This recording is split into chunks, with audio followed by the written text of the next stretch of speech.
Hello, this is Second321 and welcome to the 35th part of my Chivalry Medieval Warfare Weapon Guide.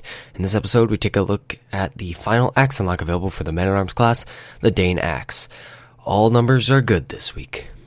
The Dane Axe was an extremely popular axe throughout the Viking Age, and was used heavily by Norsemen and eventually English huscarls.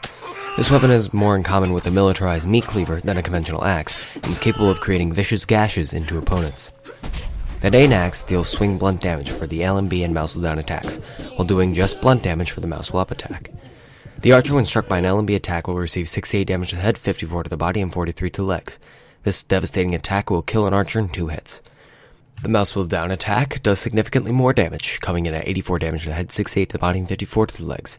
This is now a guaranteed 2-hit kill.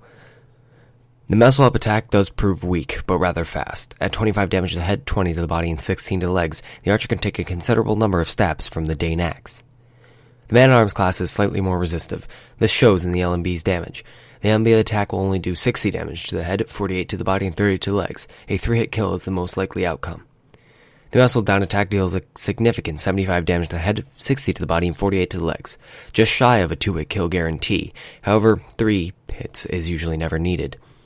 The mouse up attack is relatively useless on its own. At only 23 damage to the head, 19 to the body, and 15 to the legs, the Man-at-Arms can hold up rather well against this attack. The Vanguard begins to show resistance to the Dane Axe. The LMB attack will deal 49 damage to the head, 39 to the body, and 31 to the legs. The mouse down attack does hold greater effectiveness at 61 damage to the head, 49 to the body, and 39 to the legs. The mouse up attack is next to useless against the Vanguard. Only 22 damage to the head, 18 to the body, and 14 to the legs. This attack leaves much wanted in terms of damage.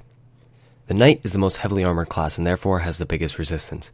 The LMB attack only dishes out 38 damage to the head, 30 to the body, and 24 to the legs. This is by far greatly less effective than against the lightly armored classes. The mouse down attack is better in terms of damage, but less so in terms of speed. At 47 damage to the head, 38 to the body, and 30 to the legs, the Knight class will suffer the greatest damage from an overhead blow. The mouse up attack deals pitiful damage against the Knight. At a horrible 19 to the head, 15 to the body, and 12 to the legs, the mouse up attack should rarely ever be used.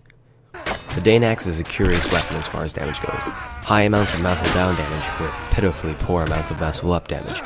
Therefore, the mouse down will make up the majority of your strikes, but be sure to mix it up a bit so you don't become predictable. For our build, we looked at a close-range ambush class, one designed to get onto the flanks of the front lines and wreak havoc amongst your enemies. The primary slot will hold the Dane Axe. The secondary slot will make use of the cudgel, even though there really is no need to ever use a secondary weapon with the Dane Axe. The special slot makes use of the heater shield for added defense when you're up in the front lines, as you will be likely to take blows. That's the class, one designed to break through enemy lines and absolutely cleave their morale.